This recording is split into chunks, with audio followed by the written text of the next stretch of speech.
Hello friends, आज मैं इस वीडियो में बात करूंगा एक और नई वैकेंसी के बारे में जो बिहार सरकार स्वास्थ्य विभाग के द्वारा निकाली गई है। यह जो पोस्ट है वह BCEC बोर्ड के द्वारा महाविद्यालयों में, अस्पतालों में सीनियर रेजिडेंट और ट्यूटर की पोस्ट। इससे पहले भी बिहार सरकार के द्वारा स्वास्थ्य विभाग में BTAC यानी बिहार टेक्निकल सर्विस कमीशन के द्वारा नंबर ऑफ पोस्ट निकाले गए हैं। अगर वह वीडियो आपने नहीं देखा है तो आई बटन पे जाकर उस वीडियो को देख सकते। तो बात करते हैं BCEC बोर्ड के द्वारा यहाँ पर निकाली गई वैकेंसी के बारे में। तो सबसे पहले बात करते हैं यहाँ पर डॉक्यूमेंट के बारे में। तो क्या क्या डॉक्यूमेंट आपको चाहिए यहाँ पर। तो पहला आपका मैट्रिक या उससे इक्विवेलेंट जो भी आपके पास सर्टिफिकेट है वो चाहिए। आपका आयु यानी डेट ऑफ बर्थ के लिए, कास्ट चाहिए, करेक्टर चाहिए, इनकम चाहिए, EWS सर्टिफिकेट चाहिए, हाल ही का खींचा हुआ फोटोग्राफ यानी पासपोर्ट साइज, बिहार के स्थायी निवासी होने का प्रमाण पत्र चाहिए, स्वतंत्रता सेनानी से रिलेटेड अगर कोई भी कैंडिडेट है उनके फैमिली में तो उनका सर्टिफिकेट चाहिए, दिव्यांग कोटा यानी जो भी कैंडिडेट दिव्यांग से आते हैं उनके लिए ये चाहिए, और फिर हो गया कार्य अनुभव प्रमाण पत्र यानी एक्सपीरियंस सर्टिफिकेट अगर है तो वह आप प्रिंसिपल्स, अधीक्षक और सिविल सर्जन निर्देशक के द्वारा निर्गत किया होना चाहिए। विवरण पुस्तिका के अनुसार अन्य संबंधित प्रमाण पत्र, ठीक है ना, अगर जरूरी है तो आप सक्षम पदाधिकारी द्वारा निर्गत करा। तो बात करते हैं कि भाई महाविद्यालयों और अस्पतालों में सीनियर रेजिडेंट और ट्यूटर के पोस्ट के बारे में। तो ट्यूटर होता क्या है? तो ट्यूटर एक तरह का क्या होता है, टीचर होता है, ठीक है ना। उसके पोस्ट के लिए यहाँ पे अपॉइंट किया जा रहा है। और सबसे बड़ी बात क्या है कि ये परमानेंट जॉब नहीं है, ठीक है ना। ये आपका 3 साल टेन्योर के लिए नहीं, कॉन्ट्रैक्ट बेसिस का आपको यहाँ पर भर्ती कराया जाएगा, ठीक है ना। तो इसको परमानेंट ना समझे। और नंबर ऑफ पोस्ट की बात करें तो यहाँ पर 511 जिसको डिफरेंट कैटेगरी में बांटा गया है। सैलरी की बात करें तो जो भी टेन्योर होगा 3 ईयर का, तो यहाँ पर जो लेवल होगा सैलरी का वो 9 लेवल का होगा। जो आपका जो भी भत्ता या महंगाई भत्ता मिल रहा है उसके अकॉर्डिंग मिलेगा।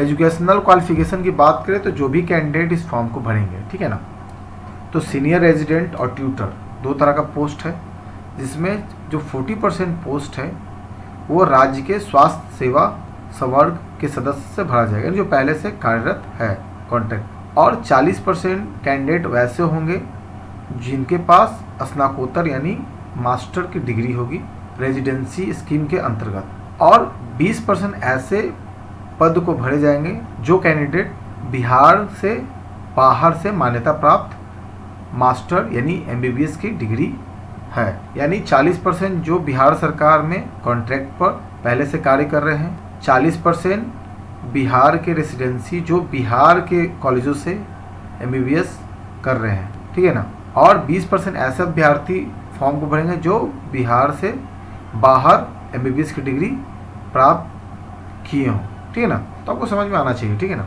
अच्छे से। राष्ट्रीयता क्या होना चाहिए? आप भारत के नागरिक होने चाहिए। एज की बात करें तो यहाँ पर मिनिमम एज नहीं दिया गया है, मैक्सिमम आपका एज यहाँ पर अनरिजर्व मेल का 37 वर्ष है, और OBC का और EBC का जिसमें पुरुष और महिला दोनों आते हैं जिनका एज 40 ईयर्स दिया गया है।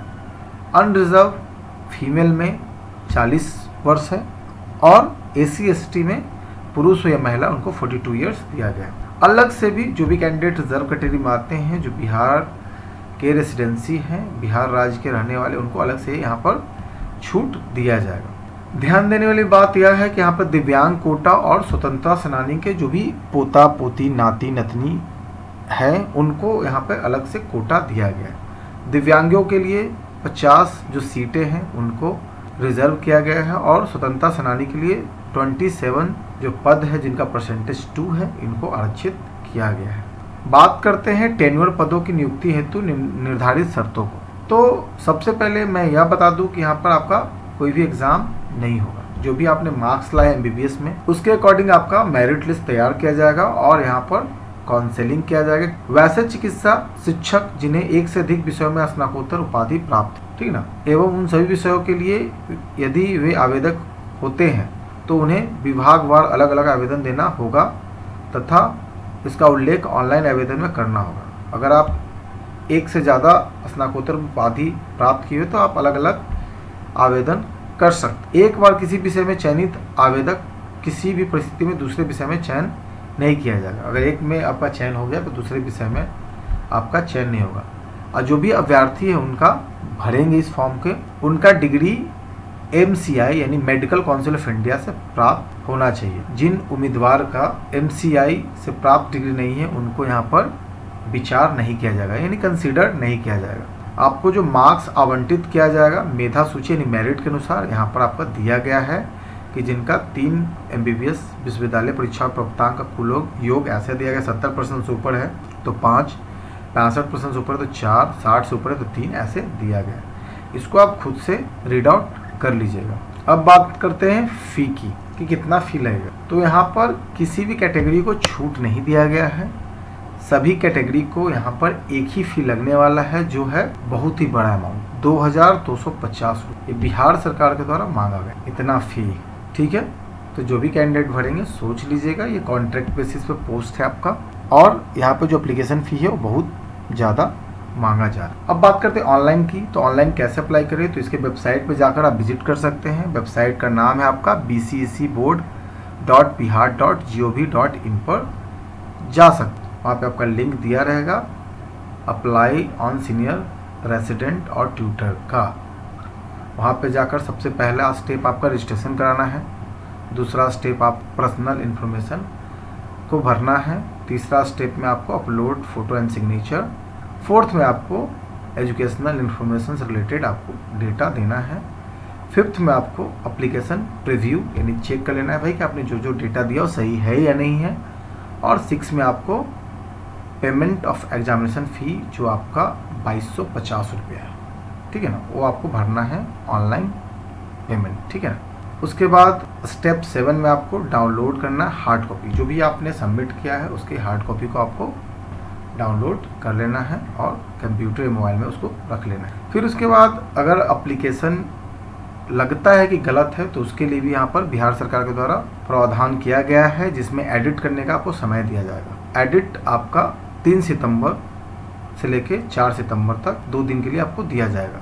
इसके बीच में लगता है किसी का फॉर्म गलत भरा गया तो आप यहाँ पर एडिट कर सकते हैं, इसके लिए कोई भी अलग से चार्ज नहीं लिया गया है। एडिट कैसे करना है यहाँ पर आपको दिया गया है कि ऑनलाइन एप्लीकेशन को एडिट करने हेतु होम पेज पे जाकर साइन इन में बटन पे क्लिक करेंगे, उसके बाद ईमेल आईडी या पासवर्ड डालने के बाद सबमिट बटन पर क्लिक करेंगे, आपका अकाउंट ओपन हो जाएगा, वहाँ से आप जाकर एडिट कर सकते हैं।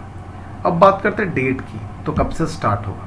तो आपका यह स्टार्टिंग डेट 19 अगस्त से होने वाला है और लास्ट डेट आपका 1 सितंबर दिया गया है। लास्ट पेमेंट भी आपका 1 सितंबर ही है और एडिटिंग का जो डेट है मैंने ऑलरेडी बताया था 3 सितंबर से लेकर 4 सितंबर तक दिया गया। अपलोड ऑफ प्रोविजनल मेरिट यानी जो मेरिट लिस्ट होगा वो आपको आगे नोटिफाइड करेगा, उसके बाद काउंसलिंग का डेट भी आपको आगे नोटिफाइड करेगा। तो जो भी कैंडिडेट एलिजिबिलिटी मेट करते हैं इस एप्लीकेशन फॉर्म को भरने से पहले इस नोटिफिकेशन को अच्छी तरह से रीड आउट कर लीजिएगा। मैं इस नोटिफिकेशन को डिस्क्रिप्शन बॉक्स के नीचे डाल दूंगा। अब बात करते हैं कुछ अन्य निर्देश जिसको आप खुद से स्वेच्छा से रीड आउट कर लीजिएगा। ये आपका जो वैकेंसी है, टोटल वैकेंसी आपका 1511 है, जिसको आपका कैटेगरीज वाइज यहाँ पर बांट दिया गया। अनरिजर्व में कितना है, अनुसूचित जाति में कितना है, अनुसूचित जनजाति में कितना है, ये सबको आप अच्छे से देख लीजिएगा और किस पोस्ट में कितना वैकेंसी इसको भी आप देख लीजिएगा। आई होप आपको समझ में आया होगा। अगर अभी भी आपके मन में कोई डाउट है तो आप कमेंट बॉक्स में कमेंट करके पूछ सकते। तो आज के लिए इतना ही। नेक्स्ट वीडियो में मैं नेक्स्ट जॉब से रिलेटेड इन्फॉर्मेशन लेके आऊँगा। तब तक के लिए जय हिंद।